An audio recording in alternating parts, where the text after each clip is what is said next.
Hello, everybody. Welcome back to the Mana Cave. My name is Ed. My name's Travis. And today we are continuing on with the Guild Kit Showdown tournament. It is the final match of the first round of the tournament. It's going to be Simic versus... Selesnya. Selesnya. I gotta think of how to pronounce that one sometimes. Selesnya? Selesnya. So that's not normally a color combination you play, right? No, but I have played it before. I made a pauper deck, Selesnya Sacrifice, which was neat. Yeah, I do remember that actually. Yeah. That was actually really good. That was a good pauper deck. It was good, and it was fun too. We gotta do pauper again sometimes on the channel at some point. Just a matter of either bringing back some of the old decks we created and maybe tweaking them, or just redoing. I haven't built a deck in a long that time. I never played on the Mana Cave because I was building so many for a while there. We were doing like deck techs, like they were going out of style. You know? We need to actually play some of your homebrewed commander decks at some point as well too, because you've now brewed several commander decks, and I've still have not actually physically created on paper. I've created commander decks, but not actually created them. And anyways, we're not talking about commander. What are we doing? We're already off on a tangent. Mini Travis. commander. Yes, mini commander. These are, because this is actually the Simic deck that I'm playing is something that I'm going to use as a base for a commander deck, because a list I made a long time ago for a commander deck that I was going to build, actually quite a few of the cards that I was going to add are already in this deck, so that's pretty cool. So, this is, as I mentioned before, the final match of the first round. And this is actually the only one I believe that it's Allegiance versus Guilds of. Yes. Yeah. This is sort of like the crossover one between the two. So Selesnya was from Guilds of Ravnica. Simic was created from Ravnica Allegiance. Yeah. So we're going to see how this goes. Now, at the end of this, there will be a graphic put up at some point showing you the matches that have already taken place, and you're going to notice that there are a couple of wildcard spots in there. Those are matches that haven't been filled, obviously, because it's two sets of five decks battling it out. It's going to leave an odd man out when it comes to who they face in a further round. So, at the end of this, I'm going to be displaying all the decks that lost in the first round. And then you guys will have a chance over the next few videos, actually, to sort of sound off and let me know which ones you'd like to see again. There's already been a lot of call for Rakdos. Rakdos and Izzet. Yes. Seems to be getting a lot of push. So they're currently front runners. Like one guy mentioned Boros, but I don't know if he was joking or not.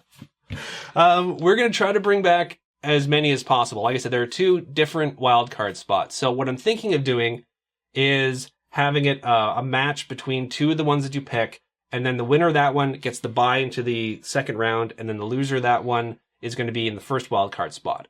An alternative to that is that the winner of that simply fills the first wildcard spot, and then there'll be another loser's bracket, which you guys can choose from the second round, and that one will get into the third round again. So one of the two, haven't fully figured it out, but I do know that the next wildcard spot will be one of the decks that lost in this first round.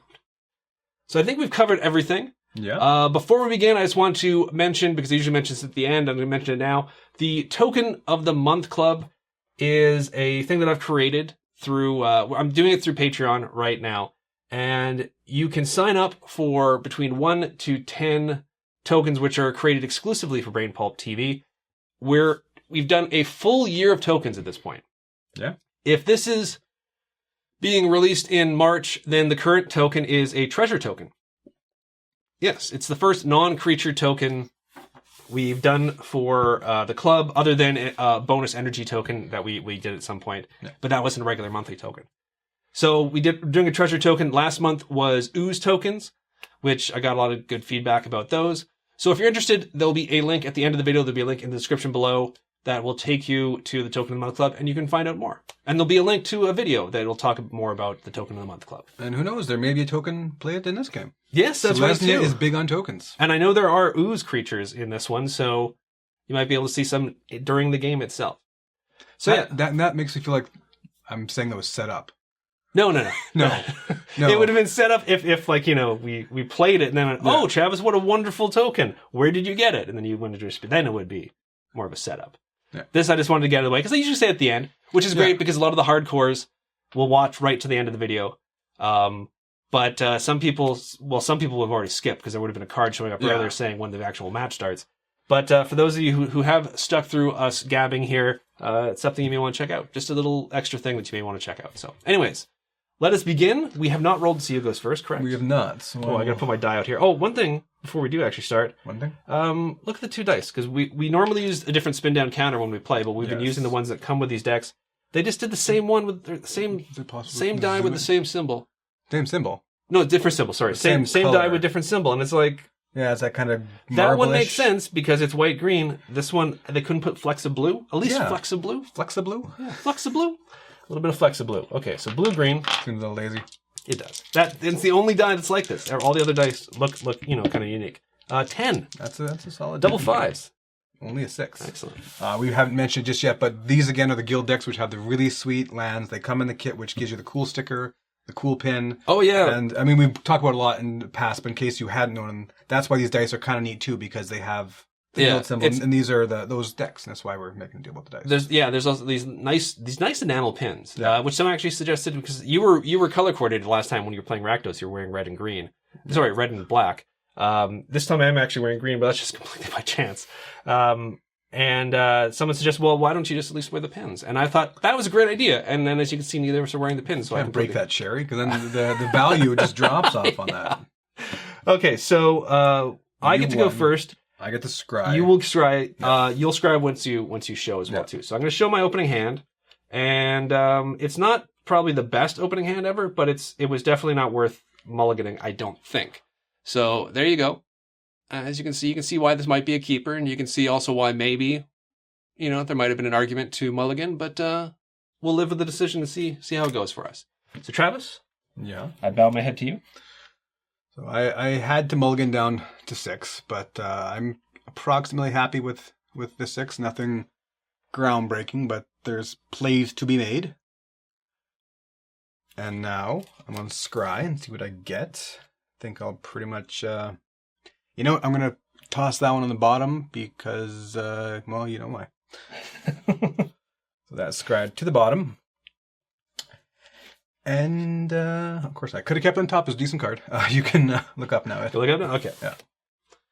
Okay. So there now could have been an argument for keeping that card, but... I do get to go first. So I'm going to lead things off with an island. Pass the turn to you. So I'm going to draw a mystery card. Just one. I'm just going to play the Selesnya Guild Kit, which taps for green or white, and it enters tapped, and I pass back to you. That's a nice way to start. Clear a bit of real estate here. Okay. I'm going to play a forest, and pass the turn back to you, sir. Tap, draw. Now I will play a beautifully arted, that's not a word, it's a really nice looking forest. And I had a lot of I had an obvious choice of what I was doing when I first drew, but now it's not so obvious. Okay. But I will tap for a green and tap for a white to play a Watchwolf. It is simply a 2-mana costed 3/3 wolf. No vigilance, no convoke, no nothing. A 3/3 for 2 is still pretty good. No, it is pretty good. I'm not saying that, but I'm just saying it's just kind of weird. You don't get many gold cards like that, or gold rimmed cards that are just essentially nothing. vanilla, other than the fact that they're multicolored, right? So he's a big one, and I pass back to you though. Pass back to me, okay. All right, I'm going to play a forest, and I'm going to tap all 3, including a blue and a green, and cast Plaxcaster Frogling. It's a 0/0 frog mutant, which is a great combination. It's got Graft 3. This creature enters the battlefield with 3 +1/+1 counters on it. Whenever another creature enters the battlefield, you may move a +1/+1 counter from this creature onto it. Can pay 2, target creature with a +1/+1 counter on it gains Shroud until the end of turn, which means it can't be the target of spells or abilities. Now, it's not hexproof, because that means that even I can't target it with spells or abilities. So it's going to have 3 +1/+1 counters on it. Boom, right there. It's a 3/3 versus a 3/3. Yours costs a little less. And I'll pass the turn to you. Untap. And draw. Play a plains. I'm going to go to combat. Sure. Straight up attacking. I mean, I don't necessarily want to throw my 3. I'll take the 3, unless you have shenanigans. No shift shenanigans. No shift shenanigans? Okay. No, none whatsoever. Shooper. Okay.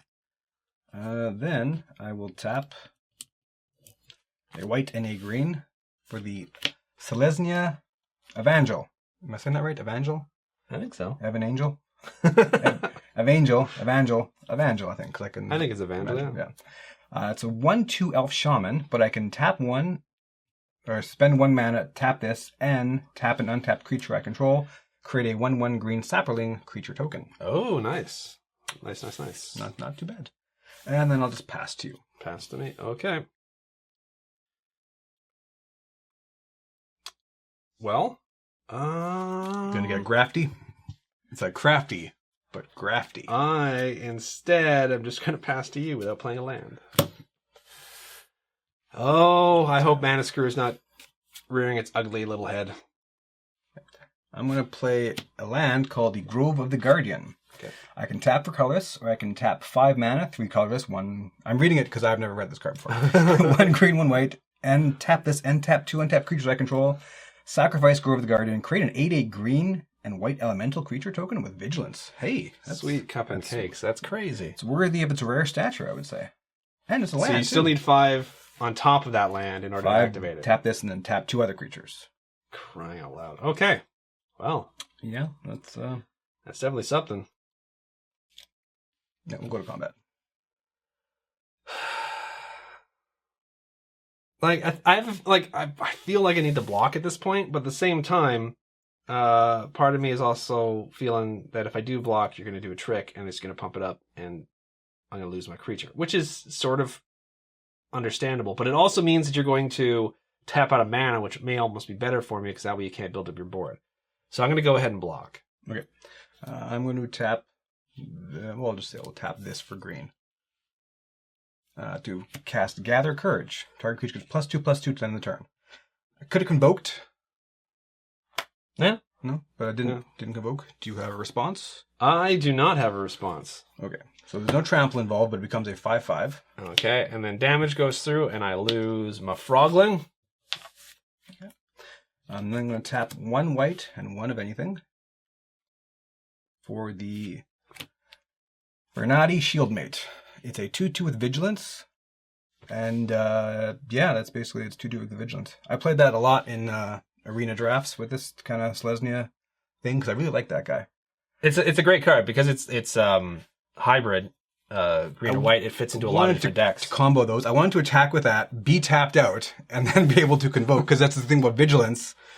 But I guess I'll just have to pay the get rid of my own creature on the board instead. Yeah.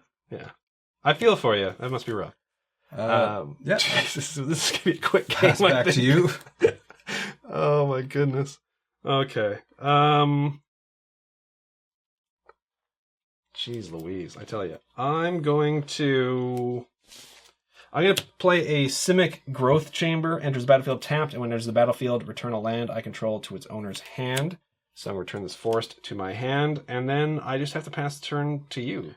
Okay, so on your end step, I'm going to tap 1.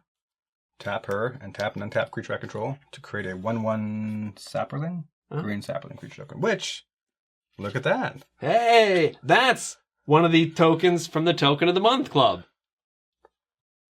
You can discuss while I untap it if you want. No, we've already talked about that. So yeah, that's actually probably one of the favorites among the people who have been members of the Token of the Month Club so far. So. He has this big thorny mace. Yeah. People like the fact that we created like a badass looking sapling as opposed to just like a twig that's got arms or something. So I will play a plains. Okay. Let's do some quick math here. Yeah, you go ahead and math it up. Okay. So I'm going to go to combat. Okay. So I'm attacking with the 3/3 and the 2/2 with vigilance. That's still 20. Okay. So 5? 5. Any shenanigans? No shenanigans. Okay, so I'm going down to 12. Okay. So then I'm going to tap 1, 2, 3, 4. I'm convoking, so it was 3 convoked. Okay. And then 5. Okay. To play the Venerated Luxodon. So there's a 4/4 with Convoke, and when Venerated Luckstone enters the battlefield, put a +1 counter on each creature that convoked it. God. In case you're wondering why I'm kind of like wasting her ability. No, that makes a lot of sense. It's a tough call because it's so difficult to come back from. I chose to basically attack with the guy instead of giving a counter, kind of. Yeah. But no, that makes he a lot had more Vigilance, sense. so I was able to kind of double up there.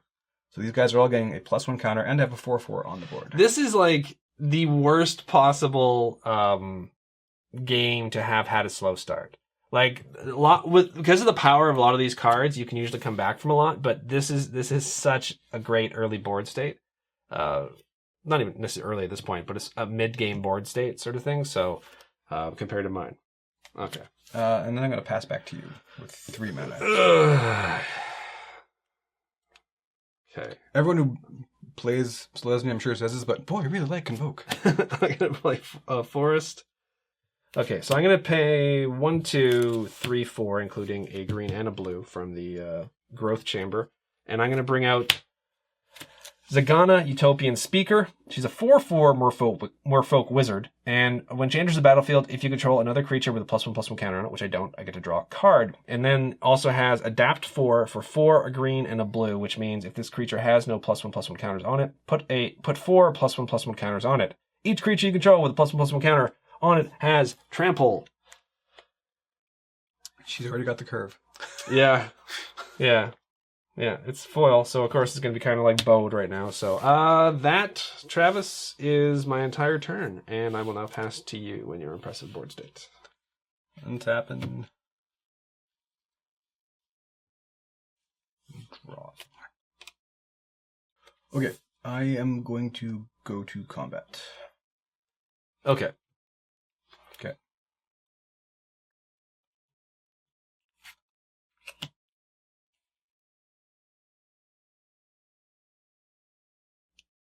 So those 3.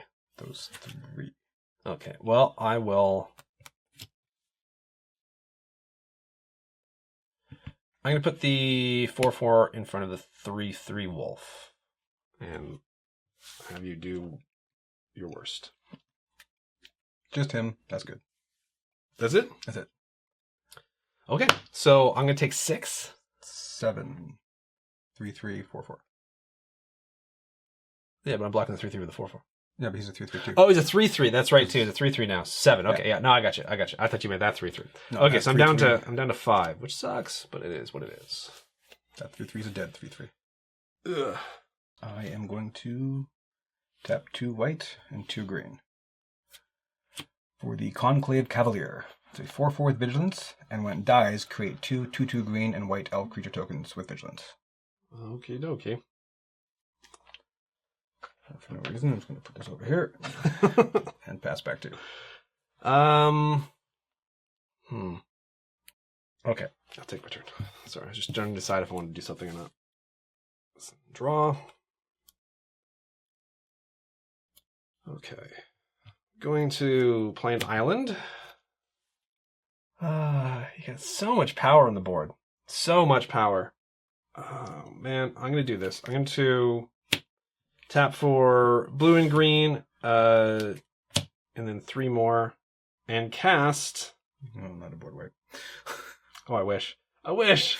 There are board wipes in these decks. Galloping Lizrog, which is a frog lizard.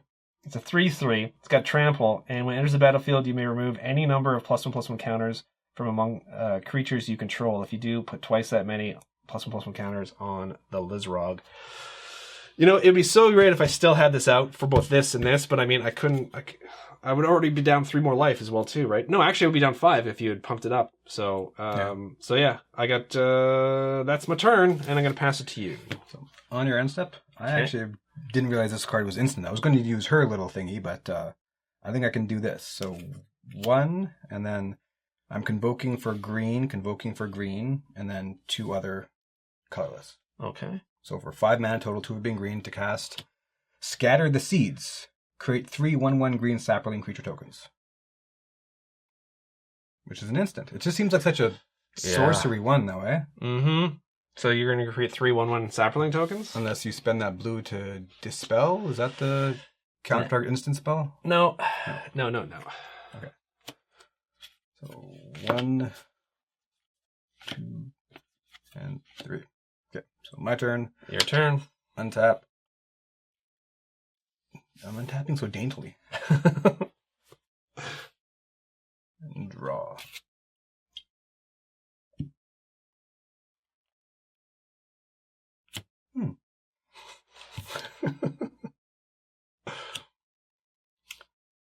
Okie dokie. So, you want to go to combat? I'm going to go to combat. Okay. He has vigilance. He does not. He does not. He has vigilance. She am keeping back. And these 3 do not either. So that is a 4/4, a 4/4, a 2/2, 3/3, and 3 1/1s. So even if I block the 2 4/4s, I'm still looking at 1, 2, 3, 4, 5, 6, 7, 8 damage. Yeah, that's pretty much game, sir. That is game. That was one where it's like you had those nice 2 drops out super early. Yeah. And there was no coming back for me. And it was plentiful too. There's 3 2 drops. Yeah, and even just the fact that you get to create those beautiful looking Saproling tokens. I was salivating over it was Hour of Reckoning, which is a convoke and destroy all non-token creatures. Oh, okay, yeah. It's like, so even if I end up losing some of my good guys, I have tokens I could hang on to. One of the things I don't think I mentioned before about these decks that I like is that they're not shy about putting board wipes in these decks, which I think is very, very useful because it's a very Commander feel. Yeah, and a situation like this, for example, if I had drawn a board wipe, there would have been a chance still. Yeah, and you don't have that with like the Planeswalker decks, for example. Yeah. So if a board state is just uncontrollable or someone else's board state is just too impressive in a Planeswalker deck, it's pretty much either an utter stalemate for a while or it's a done deal. And there's been plenty of times, anyone who's played Commander knows this, there's been plenty of times where a board wipe is the difference between everyone basically losing other than the one dominant player and everyone getting to play for even sometimes like an hour longer. And I had to come around to board wipes in Commander because I used to hate it because I'm a creature-based guy. Exactly, yeah. But even the last Commander game we played, I did 2 board wipes, both pseudo board wipes, selective board wipes almost, but yeah, you slowly come around. I embraced them right away. Wrath of God is one of my favorite all-time cards, so it's one of those classic cards which I absolutely love. So sadly for me anyways, I did not win the first game. However, this is a best 2 out of 3, so we are going to be back with the second game of this match right away. And we are back in the second game of this best 2 out of 3 match. Travis, you are up 1 win. Yep. Now, you did not have to mulligan this time. Nope. I did, however, but I'm actually happier with this hand after mulliganing than I think I was with my previous opening hand, starting with 7 cards, so I think it sort of equals out. Now, I did lose, so I'm going to get to play first. So I'm going to show my hand first, and then I will go through the scrying process with you folks. If I can, I'm all thumbs today. There we go. So as you can see from the cards here, this is actually a not bad opening hand. I'm not sure if it's the best one you could get with this particular deck, but it's not bad. And as for the scry, I think I can keep this on top. So we're going to put this back on top. Travis, it is your turn, sir, and I bow my head to you. Okay, you make it so official. There be my opening hand. I like it. It's not like, amazingly aggro or anything, but it's still pretty nice. I have no scry. So I'll just pass to you. Pass to me, okay. Playing it cool, Okay, so I'm going to play a forest. I'm going to tap that forest, and I'm going to cast Experimental One. It's a 1/1 human ooze. It's got Evolve. Whenever a creature enters the battlefield under your control, if that creature has greater power or toughness than this creature, put a +1/+1 counter on this creature. Remove 2 +1/+1 counters from Experimental One. Regenerate Experimental One. It's not experimental, sorry. It's Experiment One. As in, this is the experiment number 1. I think because we got started back into Magic at M15 just after, I think, Gate Crash, the last Ravnica set. Yeah. And I think that was like one of the monsters in Standard before we got into it kind of thing. I think so. I do remember this one being pretty powerful back just before we started playing regularly. Yeah. So that's my turn, and I'll pass the turn now to you. Okay, I'm just going to play a Selesnya Guild Kit. Taps green and white, enter tapped. Pass back to you. Okay. So, tap, draw. I'm going to play an island. I'll move to combat. Combat? Swinging my 1/1. Bing. Okay. 19. Then I'm going to tap an island and bring out Cloudfin Raptor. It's a 0/1 bird mutant. It's got flying and evolve, which we talked about before. I'm guessing you got a nice 2 or 3 drop of 2 power to double evolve. I don't know. I have no idea. We'll find out, I guess. Now remember, it's either power or toughness as well, too. I didn't realize that. I thought evolve was just power, not toughness, but that could be useful as well, too. Anyways, I'm now going to pass the turn to you. I'm assuming you just drew that. That was my scry. I'm not gonna lie. That was my scry, and I kept it on top. Okay.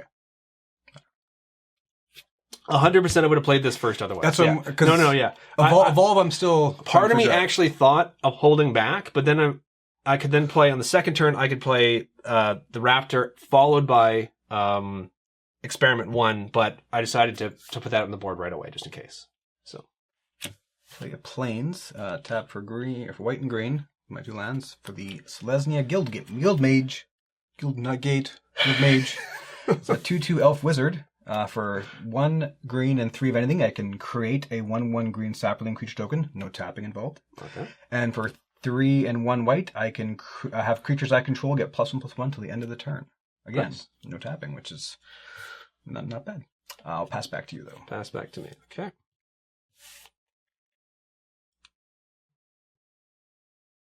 Oh, man, now I have a choice. I'm going to play a Forest. Now, for the folks who saw my opening hand, they're probably expecting something.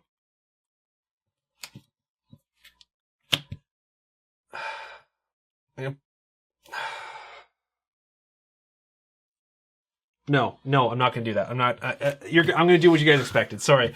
I'm going to tap for 3, including a blue and a green, and I cast Trigon Predator, which is a 2/3 beast flyer, and whenever it deals combat damage to a player, I may destroy target artifact or enchantment that player controls. So it's got a power of 2 and toughness of 3, so we're going to put 1+1/+1, 1+1/+1 counter on each of these, and I'm going to move to combat. Yep.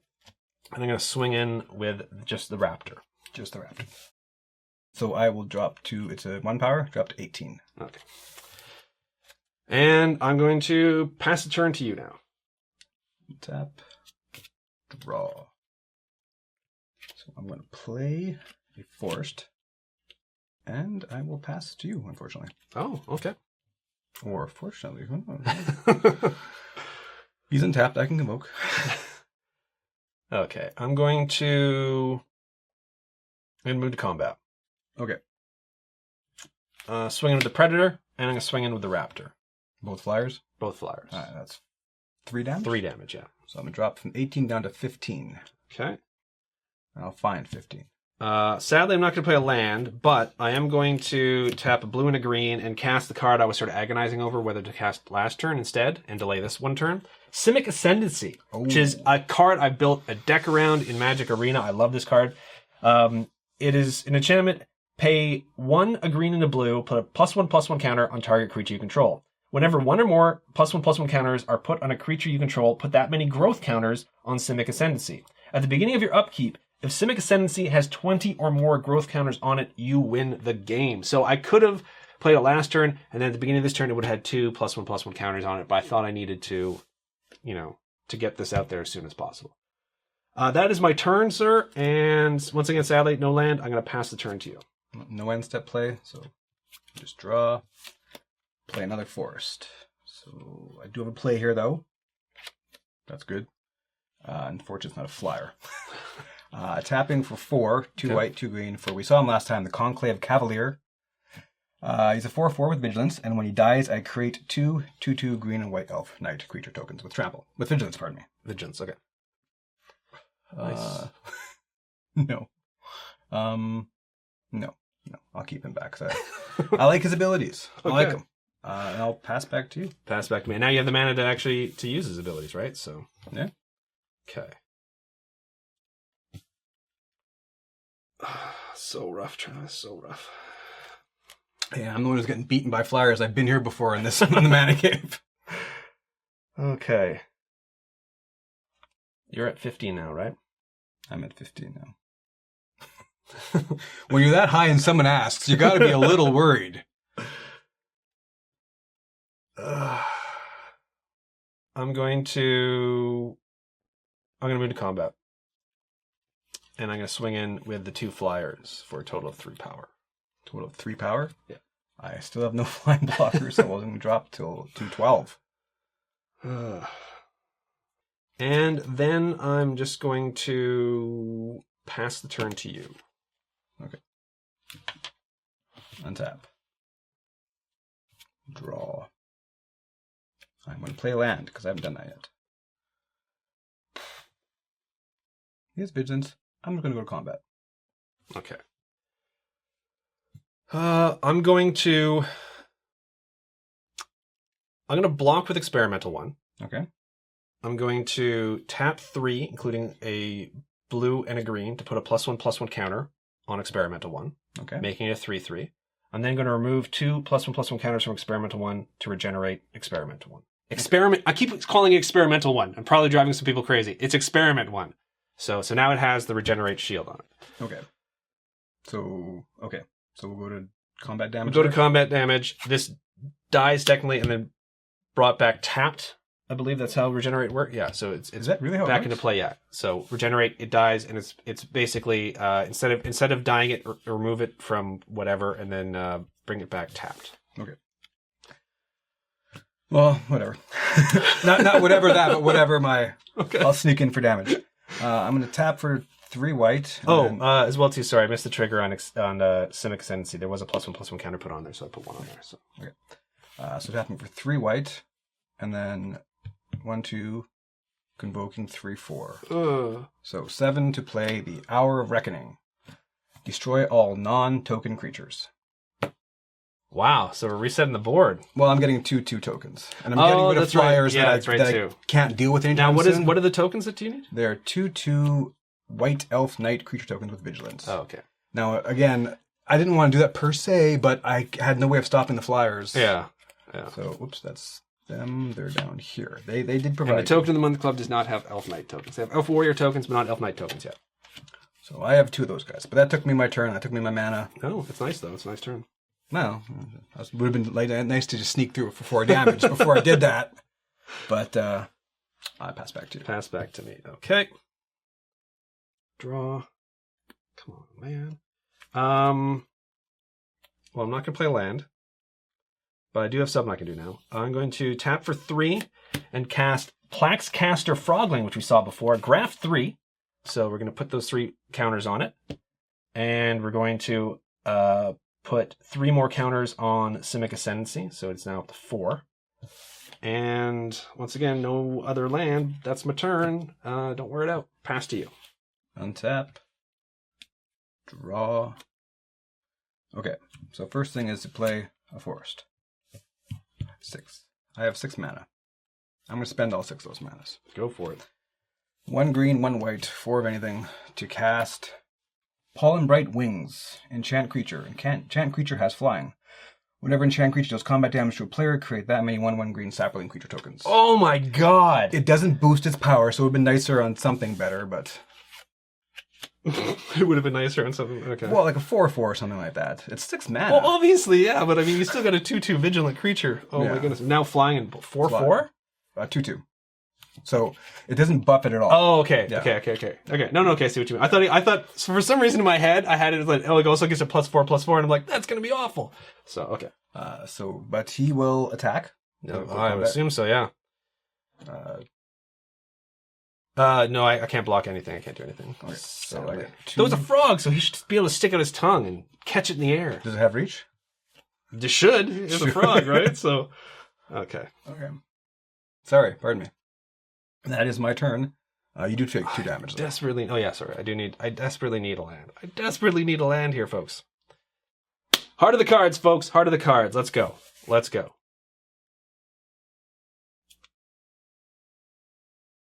Well, I should have been a little more specific. Is it a bounce land? Simic Guild Gate. Oh. Enters the battlefield tapped, and I can tap it for green or blue.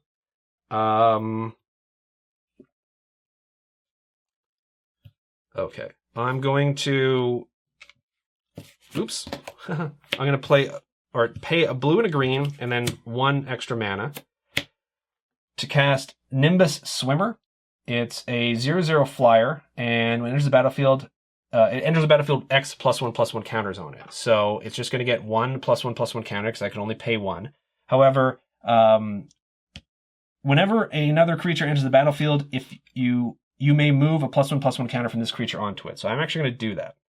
So I'm going to move 1, and then additional +1/+1 counter is going to go onto the swimmers. That's 2 triggers for Simic Ascendancy. So now this is a 2/2 flyer, and this is a 2/2 frog.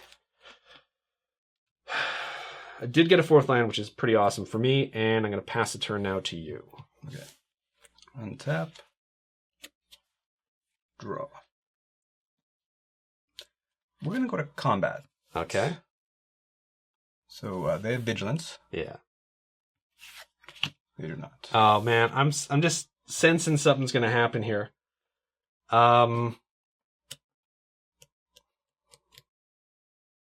I don't really have a whole lot of choice in this because I can't have you. At the very least, unless you give it trample, which is entirely possible, this will at least prevent it from. You know what? I'm going to do that. Yeah. Okay. So the frog is going to block one of the sapperlings. The 2/2 flyer is going to block your 2/2 vigilant flyer with the upside. Okay. He's blocked. He is blocked. Okay. So first things first, I'm going to tap 1, 2, 3. Okay. Or 1, 2, 3, 4, and 5. Okay. 2 of that being green. Okay. To scatter the seeds. Create 3 1-ring, 1/1 sapling tokens. Okay. Okay. 1, 2. Oh, did I? Oh, I thought I got a whole stack. Oh, yeah. 1, 2, 3. Okay.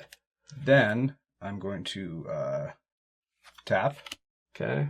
1, 2 white, and 3 of anything. Now, before you go any further, before anyone has a question about it, Convoke is paying a cost. Summoning Sickness does not prevent you from being able to tap a creature for Convoke. So it's the same thing as crewing. It does not matter the fact that these just came into the battlefield. So if anyone's wondering about that, this is a perfectly legal move that heast doing. So sorry, Travis, I just wanted to get that out there. It's also kind of a necessary move. Yeah. But, because I could use that land. Okay, yeah. But I'm doing another Convoke spell called Devouring Light. Exile target attacking or blocking creature. Okay. So I imagine you're doing the flyer? Yeah. Okay. Now that's still going to prevent the damage from that guy. Yeah, so I'm not going to get any more tokens. And he's exiled as well, too. So yes. We'll put that over there. So there's 3 unblocked damage. 4, right? Oh, no, 3. That's right, because it's blocking. Okay. This guy dies. Okay. So I'm down to 15. This guy lives. This guy lives.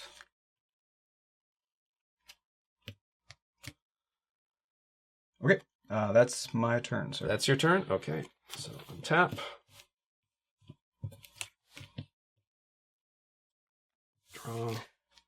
I totally remember Devouring Light too, because when we first jumped in, I think it was an M15, Devouring Light, and I got into Magic again, all Timmy. I love my big dragons and everything, so I love to just play a ramp deck to get a dragon out there to attack, and then Ed would convoke his little soldiers with Devouring Light and exile my dragon. It's like, well, here we are, turn 5 now, and I'm just set back to the Stone Age. White is great for those mess with people's attacking or blocking creatures cards. So, and that's like ones that can straight out remove them. They're great. There's other ones that do damage, but the ones that can actually straight out remove them, in that case, exile, which is even better than going to the graveyard. So, I'm going to play a Simic Guildgate, which enters the battlefield tapped, and I'm going to have to pass the turn back to you.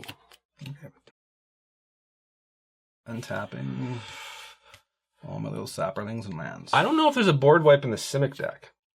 I think they almost gave like everybody a board wipe. Did they? God, I can't wait to see it. Oh, I should also point out with Graft on Frogling, it's not just when my creatures enter the battlefield. I can choose to put a +1/+1 counter on one of Travis's creatures when it enters the battlefield. I just have not done so for obvious reasons so far. I'm going to combat. Okay. Okay, so they're both attacking. He's flying, he's not. Mm-hmm. And they will all attack as well.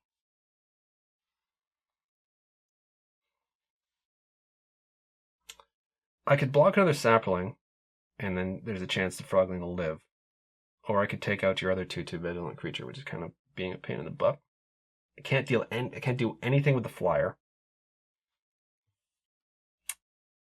What is more important at this point? 1, 2, 3, 4, 5, 6, 7. I'd be taking 7 if I block one of the saplings instead, but then you'll lose one of your saplings. Of course, you're going to gain 2 more anyways, so drop in the bucket. Okay, so what I'm going to do is I'm going to use the Frogling to block the Elf Knight. Okay. And then move to damage. Move to damage. Okay, so I'm taking 4, 5, 6, so I'm down to 9. These two trade. These two trade, and then you get to create 2 sapling tokens, is that correct? 2 saplings.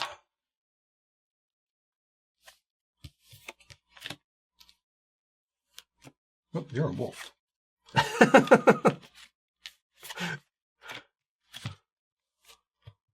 I've got. Last time I had so many flyers at one point. I could have dealt with that easily, and now I got nothing. Tapping for green. We'll just say green. I'm not sure that counts because they're green creatures, right?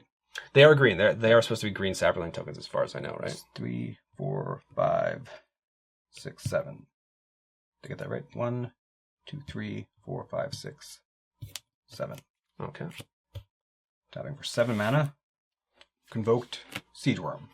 Siege Worm is a 5/5 with trample and convoke for 7 mana. Okay. I'm going to tap 2 blue, 2 green, and I'm going to flash out Frilled Mystic. It's a 3/2 Elf Lizard Wizard, which is the greatest combination of creature types ever.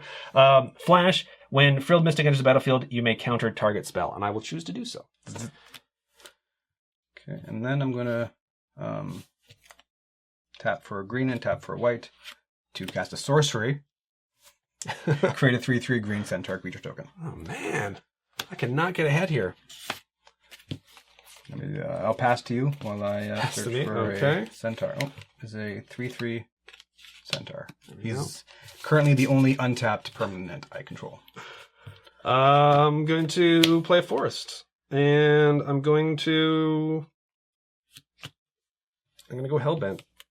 Tap for 3 green, a blue, and say another blue. So for 5, I'm bringing out Mommervig? It's Mommervig! Simic Visionary. It's a 2/2 legendary creature elf wizard. Whenever you cast a green creature spell, you may search your library for a creature card. Reveal it.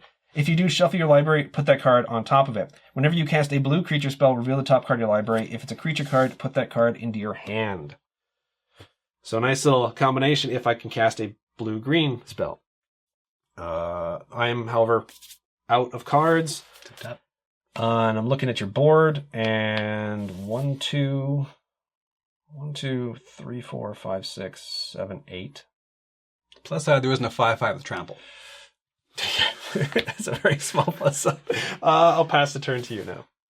I may live one more turn.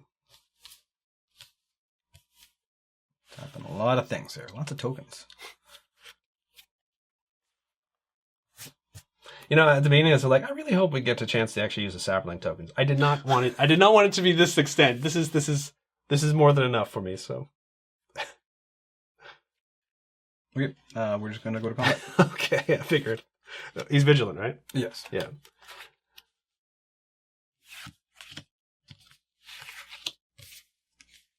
He is not vigilant. He is not vigilant. He's a 3/3, right? He's a 3/3. Okay, so we'll put him to the forefront. If that's okay. Yeah. And then I will... Star of the not show. with Vig. Frilled Mystic is going to block your 3/3. And then Viggy is going to block one of your saplings. 1, 2, 3, 4, 5, 6, 7. So if you have like any sort of pump spell... No pump spell at this time. Okay, so I'm going to take 7 down to 2. I'm going to create 2 more because of that trigger. Trigger. Frilled and Centaur trade. And 1 more bites the dust. Yes. I honestly can't even think of what I could draw at this point that would save me here. Something that puts 14 +1/+1 counters on the sim. Even then, it would have to be at beginning of my next turn. So for 4 mana, 2 green, 1 white, 1 of anything, an instant. Anyhow, create a 5/5 worm token. Advent of the Worm. Yeah, it's an instant. And it's not convoke, but instant. I clearly did not do my homework on this deck. Well, Travis, I'm pretty sure this is going to be it. Like I said, unless I draw whatever board wipe this may have, which I'm pretty sure even then it may not be a board wipe. It may be a return With things to people's hands. But since your entire board is tokens right now, it's pretty valuable. That would be useful. I'm going to find that token, and I'll pass to you. What did I do with that token? I didn't do anything with the tokens. The tokens are here. Oh, there it is. Okay, 5/5 warm token with trample. And draw. That was an instant. I guess that's why it's a rare. That's not the face of a board wipe. It's a confused face. Yeah, this is okay. Well, I'll play it just to put a +1 counter on each creature you control. No, well, technically, yeah, but this turn each creature you control enters the battlefield with an additional. Okay, so anyways, it's Simic Guild Mage for a green and a blue. It's a 2/2 elf wizard. These aren't tap abilities as well too, which would have made it really great earlier. For a green and a blue, this turn, each creature you control enters the battlefield with an additional +1/+1 counter on it, and then you can pay a green and a blue, remove a +1/+1 counter from a creature you control, draw a card. So I mean, even though I have mana up, and also as well. Wait, it's a blue or green creature. So whenever you cast a green creature spell, you may search your library for a creature card and reveal it. If you do, shuffle your library, put that card on top of it. So there's a slim chance something is going to happen here. It's also a blue creature, so then afterwards I can reveal the top card of my library, and if it's a creature card, I can put it in my hand. So there's going to be, this is probably futile, however you want to pronounce it. So you need to find basically blue and a green to be able to... Yeah, I need something with like either a fog effect or something like that. I don't know. Fog and flash. We'll find out. Let's see if I can find it. We'll be right back after this edit because I'm gonna comb through this deck like my entire game depends on it, because it does. Okay, so after combing through the deck, there is a cool thing that I can do, which sadly it's too little, too late, given the board state. I can pay a blue and a green to cast another Simic Guild Mage.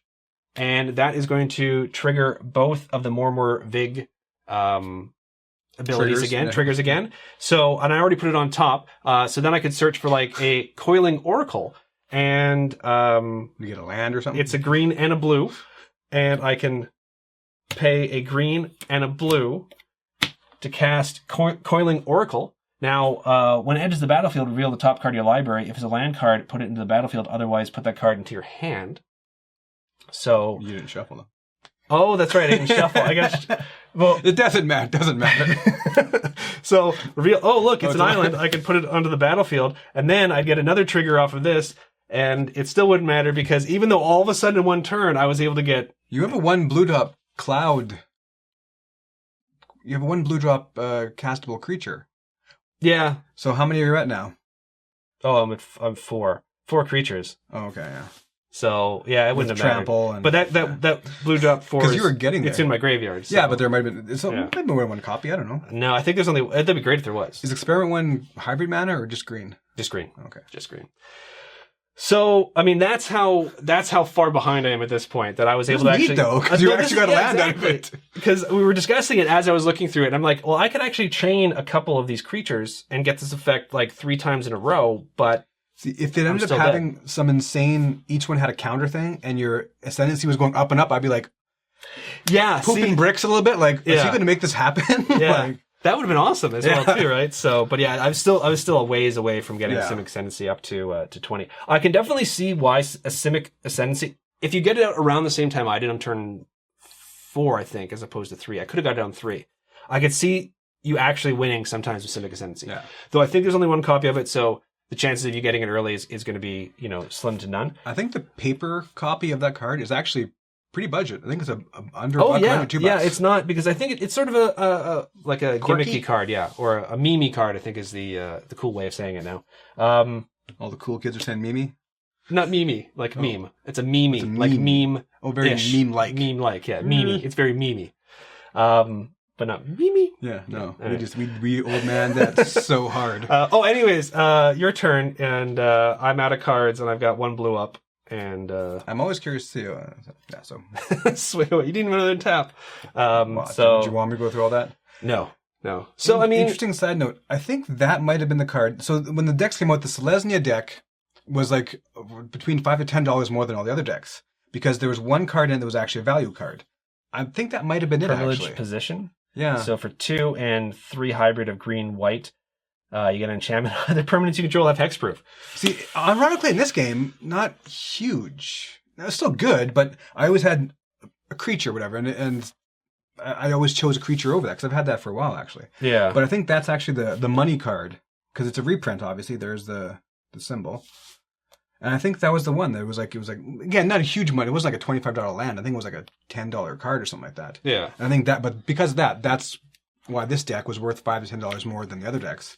Is because again, one decent reprint showed up in it. I want to say that. That's all it takes, and that's sort of the downside of when they come out with putting sets something like this. that. Yeah, because that happens every time when the commander decks come out as well, too, right? Yeah.